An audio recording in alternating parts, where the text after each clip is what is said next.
கிராமத்தில் ஒரு குழந்தை அழுதால் அம்மா சொல்வாள், அமைதியாக இரு, இல்லையெனில் கூலி வந்து விடுவான். இது ஒரு மனிதனின் கதை. மண் மத்தியில் பிறந்தவன். ஆனால் இன்று அவன் ஒரு பார்வையால் நகரமே எரிந்து விடுகிறது.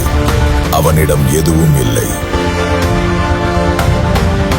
ஆனால் இன்று முழு உலகமே அவன் ஜேப்பில் சிறைப்பட்டிருக்கும். அவன் சட்டத்தை பின்பற்றுவதில்லை. ஏனெனில் அவன் பெயரை கேட்டால் சட்டமே நடுங்குகிறது.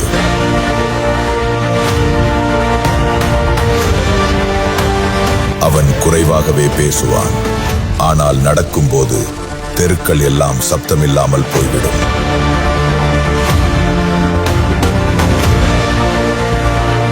அவன் பகைமைக்குள் தீயை போட மாட்டான். அவன் நேராக சாம்பலாக மாற்றிவிடுவான்.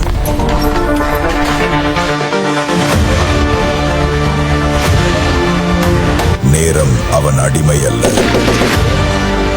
அவன் எங்கு சென்றாலும் கடிகாரம் கூட நின்றுவிடும்.